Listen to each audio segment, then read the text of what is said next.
హల్లెలూయా. ఎంతమందికి దీవెనలు కావాలి? ఫస్ట్ ఎత్తుతారు. ఎంతమందికి శ్రమలు కావాలి? హల్లెలూయా. బిబ్లికల్ గా చెప్తున్నాను, శ్రమలు లేకుండా మనకు దీవెనలు లేవు. గట్టిగా చప్పట్లు కొడదాం. డొక్కు స్కూటర్ అనుభవం లేకుండా ఆల్టో కార్ దేవుడు నీకు ఇవ్వడు. ఆమెన్. హల్లెలూయా. సైకిల్ అనుభవం లేకుండా దేవుడు 4 వీలర్ 2 వీలర్ దేవుడు నీకు ఇవ్వడు. ఎందుకు దేవుడు మనల్ని పరీక్షిస్తాడో, ఎందుకు దేవుడు మనల్ని పరిశోధిస్తాడో ఎంతమందికి తెలుసుకోవాలని ఉన్నది? హల్లెలూయా. ద్వితీయోపదేశకాండం 8వ అధ్యాయం 2-3 వచనాలు చదవాలి. మరియు నీవు ఆయన ఆజ్ఞలను గైకొందువో లేదో, మరియు నీవు ఆయన ఆజ్ఞలని గైకొందువో లేదో అనియు నిన్ను శోధించి నీ హృదయములలోనున్నది తెలుసుకొనుటకు నిన్ను అనచు నిమిత్తమును అరణ్యములో ఈ 40 సంవత్సరములు నీ దేవుడైన యెహోవా నిన్ను నడిపించిన మార్గమంతటిని జ్ఞాపకము చేసుకొనుము. హల్లెలూయా. దేవుడు ఎందుకు మనల్ని పరీక్షించి పరిశోధిస్తాడంటే, మనము ఆయన ఆజ్ఞలని గైకొంటామో లేదో అని మన హృదయంలో ఉన్నది తెలుసుకోరుటకు దేవుడు మనల్ని పరీక్షిస్తాడు. చప్పట్లు కొడదామా? హల్లెలూయా. మనము శ్రమలలో, కష్టాలలో, పోరాటాల మధ్యలో, వ్యతిరేకతల మధ్యలో ఆయన ఆజ్ఞలని మనము గైకొంటామా లేదా? రెండవదిగా, మన హృదయంలో ఉన్నది తెలుసుకోవటానికి దేవుడు ఏం చేస్తాడంటే, దేవుడు మనల్ని పరీక్షించి పరిశోధిస్తాడు. ప్రియ దేవుని బిడ్డలారా, అంత ఈజీగా బ్లెస్సింగ్స్ రావు. ఆమెన్. చూడండి, దేవుని బ్లెస్సింగ్స్ కి, లోక సంబంధమైన బ్లెస్సింగ్స్ కి నేను ఎగ్జాంపుల్ చెప్తాను. ములుగ చెట్టును చూడండి. ములుగ విత్తనములు పడగానే వారం 10 రోజుల లోపట అది పెరిగి పెరిగి పెరిగి 1 నెల రోజుల లోపట అది పెద్దగా ఒక వృక్షములాగా మారిపోతుంది. కానీ ఆ యొక్క ఖర్జూర్ విత్తనాన్ని మనము భూమి మీద వేస్తే అది ఎన్ని నెలలైనా దాని విత్తనము, ఆ యొక్క చిగురు అనేది బయటికి కనబడదు. చాలాసార్లు మనం ఏమనుకుంటామంటే, ఈ ఈత చెట్టు ఇది చనిపోయిందేమో విత్తనం అనేసి అనుకుంటాం. అదే ఈత చెట్టు, ఈత విత్తనం వేసిన రోజే మనం ములుగ విత్తనం వేస్తాం. ఈ ములుగ చెట్టు ఏమవుతుందంటే త్వరగా త్వరగా త్వరగా త్వరగా ఫలించేస్తుంది అంతే. కానీ ఈత విత్తనము అంత త్వరగా ఫలించదు. కానీ అది పైకి రాకముందు కింద తన వేర్లన్నీ కూడా భూమి మీద అది ఫిక్స్ చేసుకుంటది. గట్టిగా చప్పట్లు కొడదాం. అది పైకి రాకముందు అది క్రిందకి లోతులోకి వెళ్తుంది. దాని వేర్లన్నీ కూడా కొన్ని నెలల తర్వాత అది చిగురించడం ప్రారంభమవుతుంది. చిగురించి మంచి ఈత పండ్లను ఇవ్వటం ప్రారంభిస్తుంది. సడన్ గా గాలులు, తుఫానులు రాగానే త్వరగా ఫలించిన ఈ యొక్క ములుగ చెట్టు కింద పడిపోతుంది. కానీ ఈత చెట్టు మాత్రం గాలికి పడిపోదు. ఆమెన్. హల్లెలూయా. ఈత చెట్టును లాగాలి అంటే ఈ భూమి మీద ఎవరి తరం కాదు, మరలా ప్రొక్లేనర్స్ వచ్చి ఆ ఈత చెట్టుని లాగేసేయాలి. యెహోవా ఆశీర్వాదము ఐశ్వర్యమునిచ్చును. ఆమెన్. ఈ లోక సంబంధమైన ఆశీర్వాదాలు ములుగ చెట్టుకి సాదృశ్యం. కానీ దేవుని ఆశీర్వాదాలు ఈ యొక్క ఈత చెట్టుకి సాదృశ్యం. ఆమెన్. ఎంతమందికి ఈత చెట్టు అనుభవం కావాలి? హల్లెలూయా చెప్పండి. హల్లెలూయా. దేవుడిచ్చే ఆశీర్వాదం అది ఎట్లుంటదంటే, యథార్థవంతుల తదనంతరం వారి పిల్లలు ధన్యులవుతారు. ఆమేన్. మనము చనిపోవచ్చు, కానీ మనకు దేవుడిచ్చిన దీవెనలు కొన్ని జనరేషన్స్ దాకా అది కంటిన్యూ అవుతాయి. అంతే, పిల్లల పిల్లల దాకా, పిల్లల పిల్లల దాకా కంటిన్యూ అవుతాయి దేవుని యొక్క దీవెనలు. కానీ ఈ లోక సంబంధమైన దీవెనలు మనము ఉన్నప్పుడు సుఖాన్ని అనుభవిస్తాము, కానీ మనం చనిపోయిన తర్వాత మన పిల్లలు శాపగ్రస్తులుగా మారిపోతారు. అంతే, అడుక్కు తింటారు మన పిల్లలు. కానీ మనకి ఎవరిచ్చే ఆశీర్వాదం కావాలి చెప్పాలి? దేవుడు మనకిచ్చే ఆశీర్వాదం కావాలి. కాబట్టి ప్రియ దేవుని బిడ్డలారా, దేవుడు మనకిచ్చే ఆశీర్వాదాలు అంత ఈజీగా ఓవర్ నైట్ లో రావవి. దేవుడు దానికంటే ముందు మనల్ని ఏం చేస్తాడంటే మనల్ని పరీక్షించి పరిశోధిస్తాడు. ఆమేన్, హల్లెలూయా. మనల్ని అన్ని కోణాలలో నలగగొట్టేస్తాడు. అంతే. ఎందుకు నలగగొడతాడంటే ఆ నలిగిపోయే అనుభవంలో, ఆ శ్రమలలో, ఆ కష్టాలలో, ఆ ఒంటరితనంలో, ఆ పోరాటం మధ్యలో మనము ఆయన ఆజ్ఞలని గైకొంటామా లేదా అని మన హృదయంలో ఉన్నది పరీక్షించటానికి దేవుడు మనల్ని పరీక్షిస్తాడా. హల్లెలూయా, హల్లెలూయా.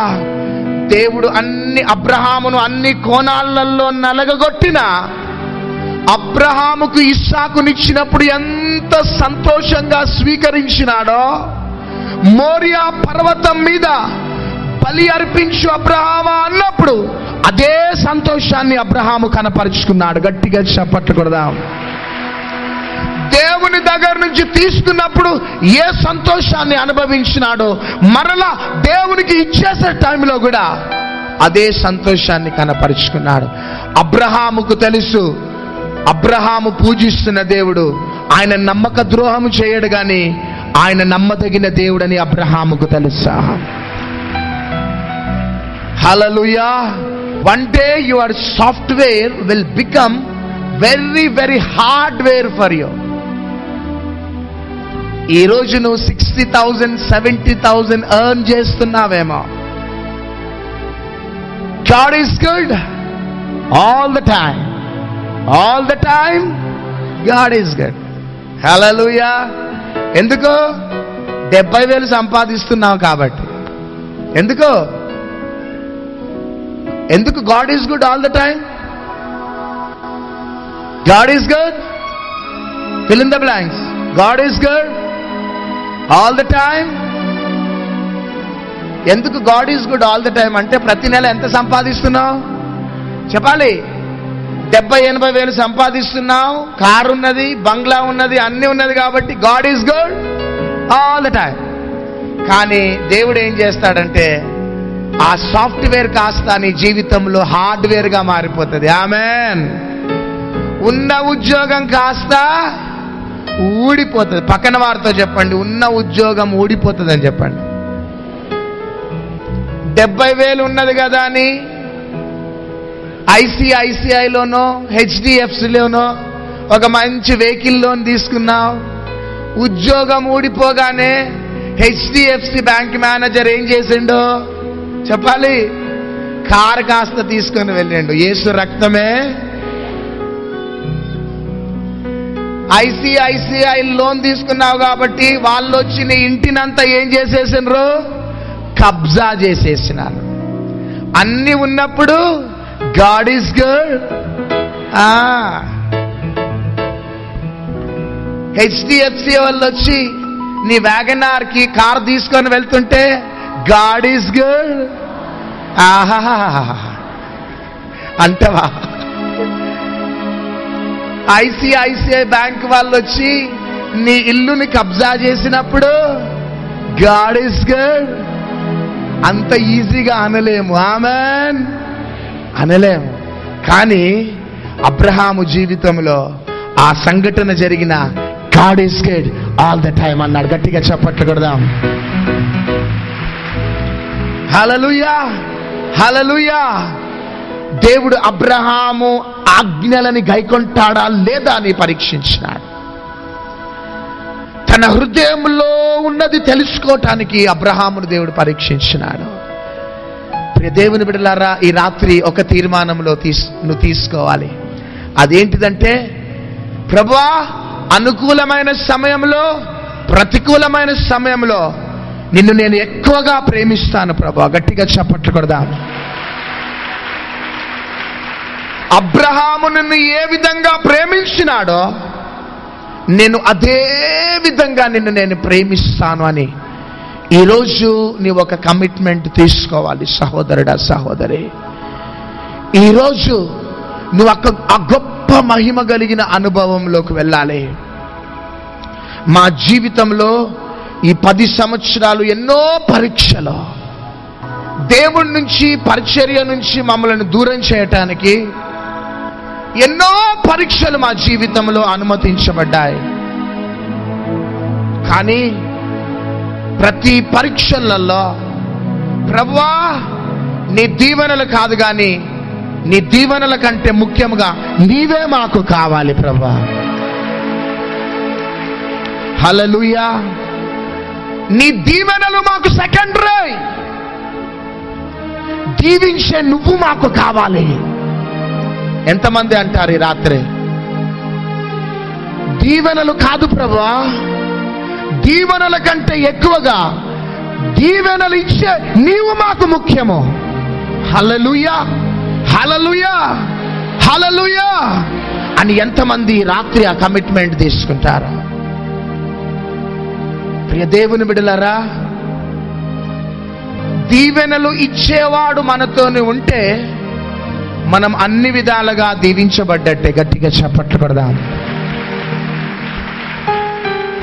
కానీ దీవెనలు ఇచ్చేవాడు మనతో లేకుండా దీవెనలు ఉంటే అది ఉన్నా ఒకటే, లేకపోయినా ఒకటే. ఆమేన్. నువ్వు పేదరికంలో ఉండి, ఒంటరితనంలో ఉండి, దారిద్రతలో ఉండి నీతో యేసయ్య ఉంటే నీవు నిజంగా గొప్పవాడవంతే. గట్టిగా చప్పట్లు కొడదాం. ఒకవేళ నీకు కోట్లు, లక్షలు లక్షలు ఉన్నాయేమో, కానీ నీకు దేవుడు యేసయ్య లేకపోతే నీవు ఒక దరిద్రతను అనుభవిస్తున్నవాడవంతే. జాగ్రత్తగా వినండి. నీకు కోట్లు ఉన్నాయేమో, లక్షలు ఉన్నాయేమో, నీకు ఆ కోట్ల మధ్యలో, లక్షల మధ్యలో నీకు యేసయ్య లేకపోతే నువ్వు పేదవాడివే. ఆమెన్. నువ్వు పేదవాడివే అంతే. ఈ టీవీ ప్రోగ్రామ్ చూస్తున్నావు ఎక్కడి నుంచో నాకైతే తెలియదు, కానీ నీకు చదువు లేదు, ఉద్యోగం లేదు, పేదవాడివి, భయంకరమైన ఒంటరి స్థితిలో నువ్వు ఉంటూ ఒకవేళ ఆశీర్వాదాలు లేని స్థితిలో యేసయ్య నీతోనుంటే ఈ భూమి మీద అందరికంటే నీవే గొప్పవాడవు. మనకి దీవెనలు కావాలా, దీవించేవాడు కావాలా? దీవెనలే కావాలి పాస్టర్ గారు అన్నవారు హల్లెలూయా చెప్పండి. హల్లెలూయా. లేదు పాస్టర్ గారు, దీవెనల కంటే ఎక్కువగా మాకు దీవించే యేసయ్య కావాలి అన్నవాడు గట్టిగా చప్పట్లు కొడదాం.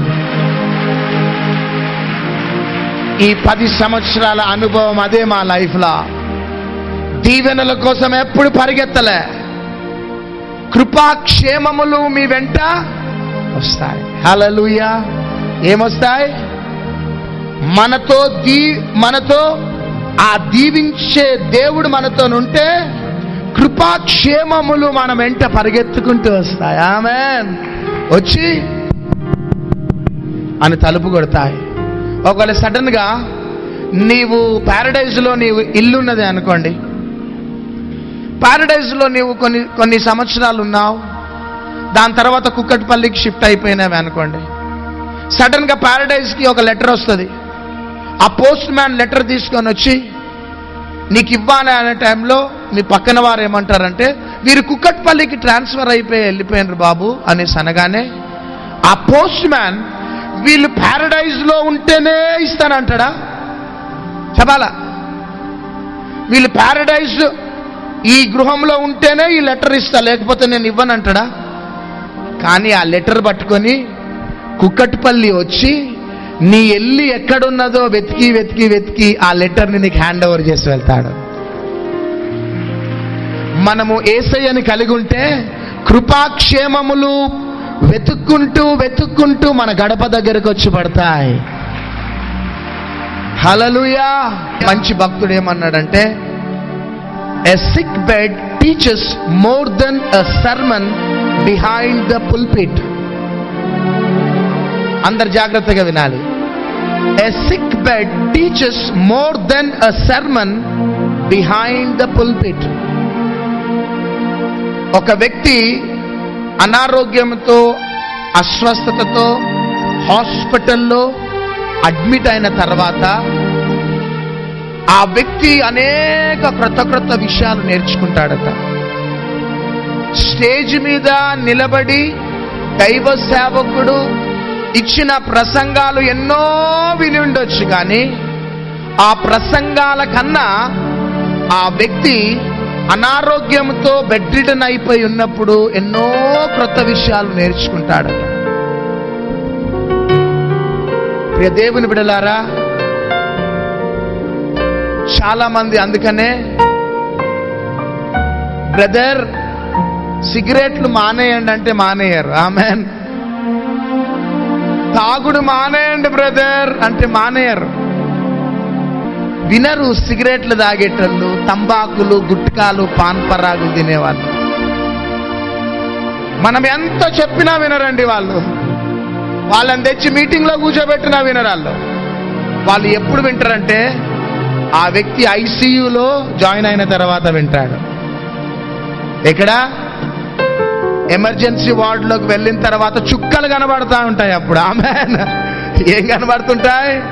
చుక్కలు. ప్రియ దేవుని బిడ్డలారా, అందుకనే మనం ఎమర్జెన్సీ వార్డుకి వెళ్ళకముందే మనం యేసయ్యకి మన జీవితాలను సమర్పించుకోవాలి. గట్టిగా చెప్పట్లేదు.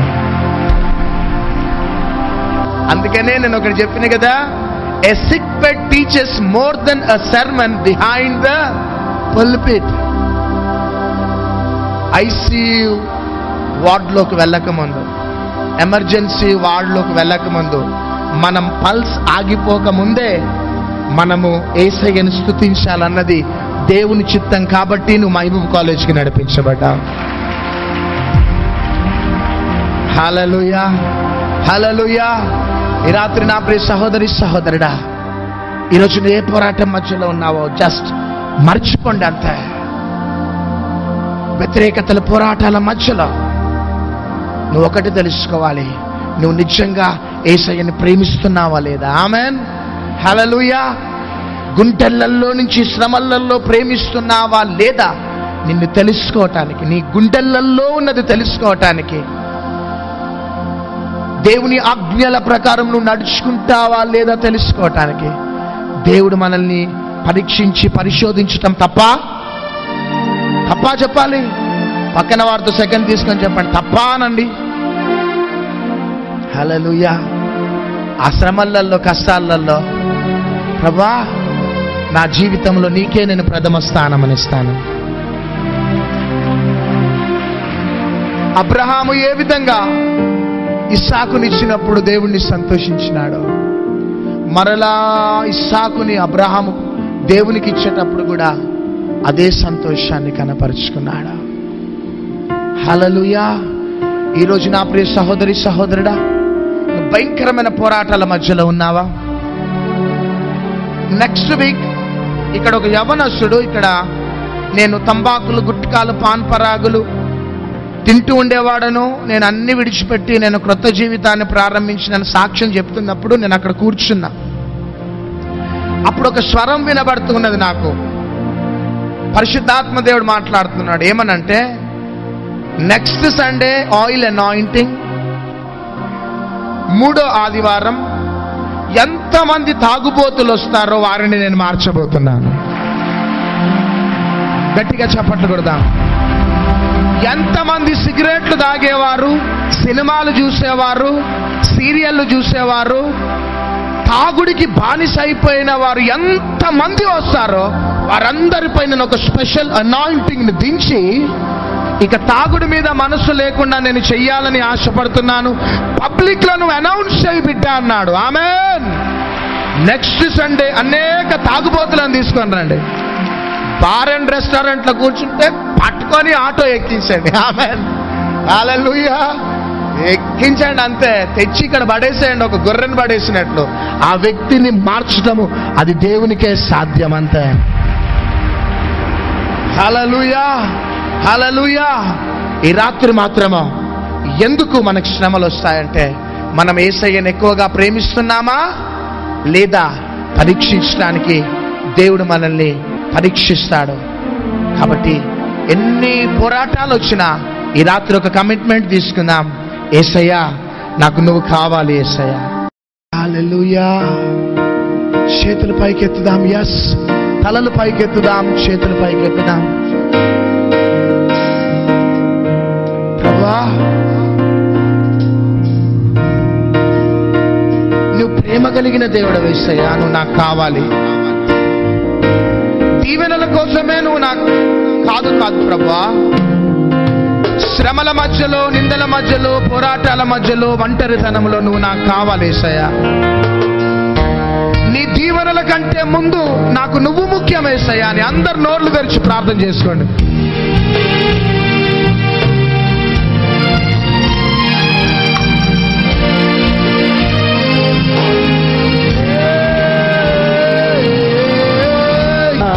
నాకు యేసయ్య కావాలి, నాకు యేసయ్య ప్రేమ కావాలి.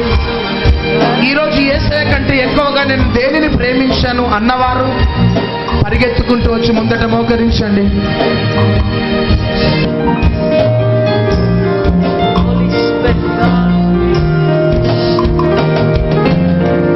ఈరోజు దాకా మీ స్థితి ఏ విధంగా ఉన్నదో సహోదరి సహోదరుడు, కానీ ఈరోజు నీ స్థితి మారిపోతున్నది. In the name of Jesus.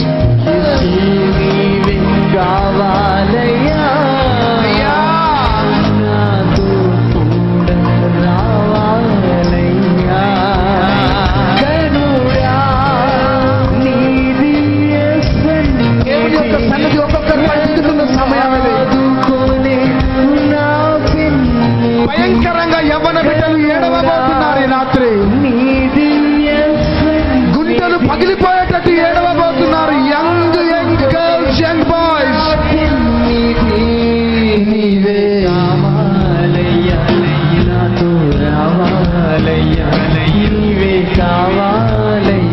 చేతులు పైకెత్తి యేసయ్యా నువ్వు నాతో రావాలి యేసయ్యా. అందరు గట్టిగా స్వరాలు ఇప్పి, నిన్ను ఎక్కువగా ప్రేమిస్తాను యేసయ్యా. చాలా సార్లు నిన్ను స్వార్థంగా వాడుకున్న ప్రభువా, నా అవసరతల కోసం వాడుకొని నిన్ను విడిచిపెట్టినాను యేసయ్యా. కానీ నా అవసరతల కంటే నువ్వు నాకు ముఖ్యం యేసయ్యా. నీ దీవెనల కంటే నువ్వే నాకు ముఖ్యమయ్యా.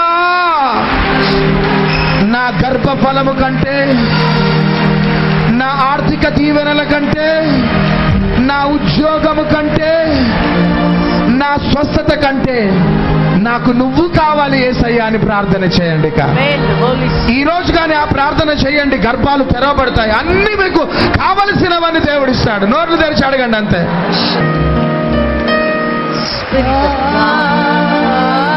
పరలోకము తెరవబడ్డ రాత్రి,